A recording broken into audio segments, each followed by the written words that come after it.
Ahojte devčata, tu Oľa. V dnešnom videu nerobím žiadny dizajn, ale ukážem vám, ako si môžete rozšíriť svoju paletu modelačných gelov pomocou vytvorenia vlastných farieb. Okrem toho dnes spravíme krátke hranaté nechty v technike s brúsením povrchu po gelovej modeláži. Dúfam, že videjko bude zaujímavé, budem rada, ak mi necháte spätnú väzbu v komentároch, prajem príjemné pozeranie.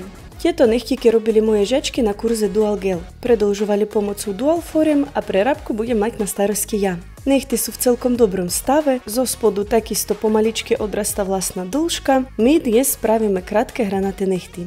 Dĺžku nechtov vždy skracujem ešte predtým, než začnem odstraňovať starý materiál. Skratením sa totiž odhalí hrúbka na voľnom okraji, čo mi umožní presnejšie určiť, koľko materiálu je potrebné odstraniť a hlavne nemusím odstraňovať dvakrát väčšie množstvo gelu. Ak by som tento krok vynechala a odstranila najprv materiál, bolo by nutné sa k tomu neskôr vrátiť a dodatočne skenšovať hrúbku, čo by celý proces zbytočne predĺžilo. Na nechtoch nemáme odchlipy, žiaden sa nám nezlomil, čo ukazuje, že počas kurzu sa urobila modeláž správne podľa potrieb týchto nechtov. Na mojom kurze Dual Gel sa dievčatá učia všetko potrebné pre profesionálnu prácu s dual formami. Začíname vysvetlením štruktúry nechtového lôžka, ukazujem im, ako správne pracovať s dual formami v súvislosti s prirodzenou nechtovou platničkou, aby bol výsledok nielen estetický, ale aj odolný voči akýmkoľvek poškodeniam. Dievčatá sa učia rozoznávať každý typ nechtového lôžka a chápať, prečo je dôležité prispôsobiť techniku predĺžovania individuálnym potrebám každej klientky.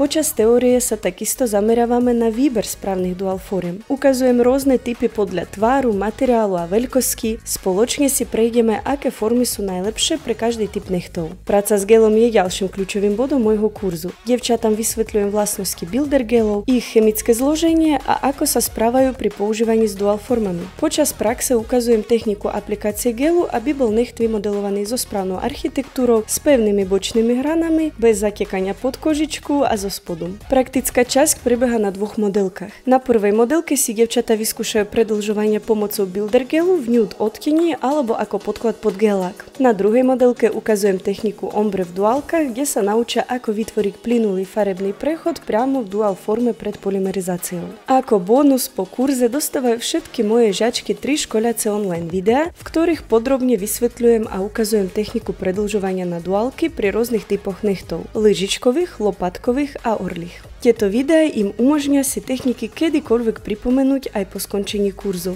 Tento kurz je u mňa v ponuke od novembra, takže sa ospravedlňujem za dlhšiu reklamu, chcela som ho aj tu odprezentovať v plnej miere. Pokiaľ by ste mali záujem, stačí sa obrátiť na môj Instagram. A teraz ideme pokračovať v dnešnej prerábke.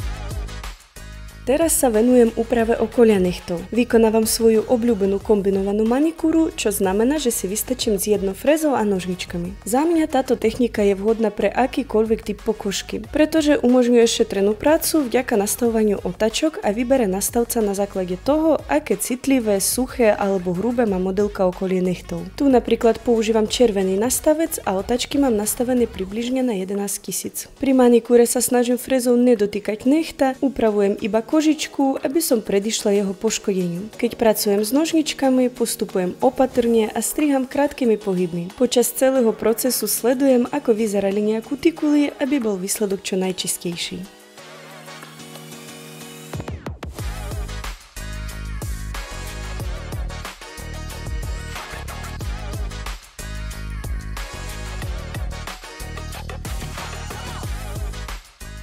Pri príprave nechtovej platničky vždy začínam dôkladným odmasnením pomocou cleaneru, ktorý odstraňuje prirodzenú masnotu a prípadné zvyšky prachu z pilovania, ktoré by mohli ovplyvniť príľnavosť materiálov. Po odmasnení aplikujem nail prep, ktorý slúži na dehydratáciu nechtu. Pomáha odstraniť zvyšnú vlhkosť, čím predchádza odchlipom. Ďalším krokom je aplikácia ultrabondu, čo je bezkyselinový primer. Ten zabezpečí dokonalú príľnavosť nasledujúceho tvrdého materiálu. Ultrabond je šetrnejší k prírodnému nechtu v porovnaní s klasickým kyselinovým primerom. Napríklad kyselinové primery nepoužívam pri práci s gelom ani s polygelom. Za mňa v dnešnej dobe a s vývojom materiálu kyselinové primery by mali zostať len pri akrylových nechtoch. Keď je necht pripravený, pokračujem s aplikáciou podkladového gelu Build It, ktorý nanášam tenkou vrstvou od oblasti kožičky smerom k voľnému okraju.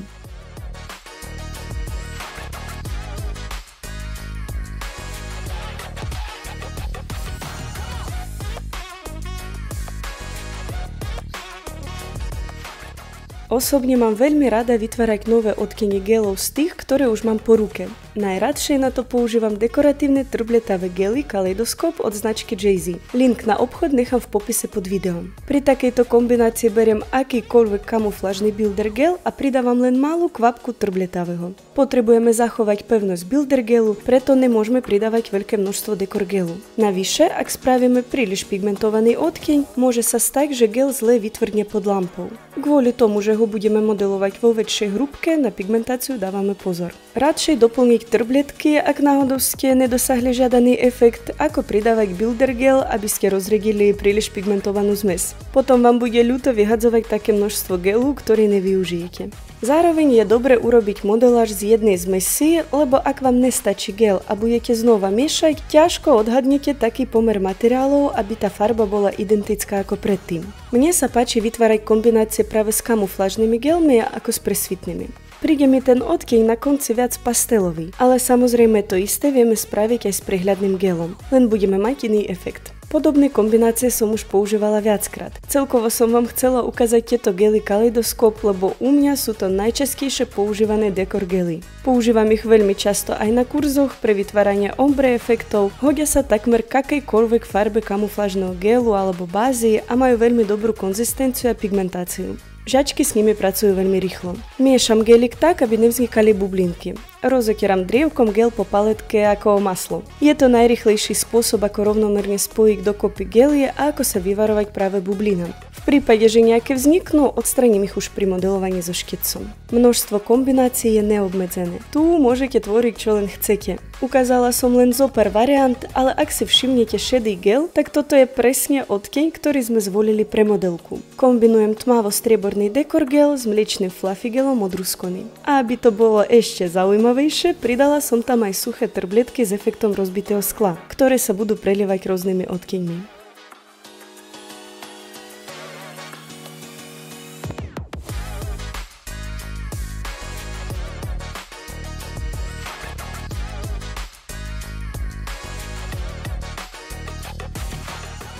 Dávam si pozor, aby materiál nestiekal na kožičku a zároveň rozotieram gel rovnomerne po celom povrchu nechtu. Pri aplikácii sa sústredím na zachovanie správnej architektúry s mierne vyšším bodom v oblasti apexu, čo zabezpečí pevnosť a odolnosť. Pri práci s trbletavými gelmi je kľúčové zmiešať také produkty, aby trbletky boli rovnomerne rozložené a aby netvorili nerovnosti na povrchu. Gel nanášam jemne od oblasti kožičky a postupne ho rozťahujem smerom k voľnému okraju, aby vznikol hladký prechod. Pri práci s gelmi je dôležité používať jemné a kontrolované pohyby štetcom. Ak sa so štetcom manipuluje príliš rýchlo, vznikajú v geli vzduchové bublinky, ktoré môžu ovplyvniť výsledok.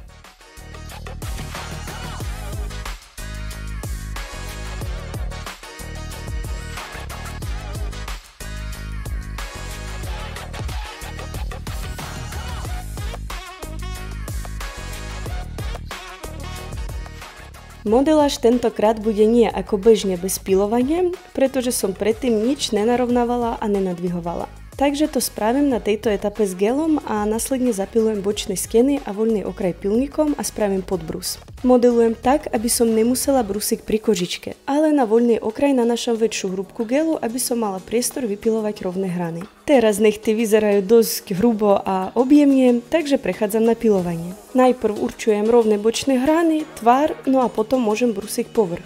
Neriešim teraz hrúbku na špičke, sústredím sa na to, aby povrch bol rovný. Aby nechtiky, čo rastú smerom nadol, boli nadvihnuté a aby som narovnala tie, čo išli do stran. Toto pilovanie nie je zdĺhavé, lebo to množstvo gelu, ktoré som vykladala, sa odstraní pod brusom a nie pilovaním.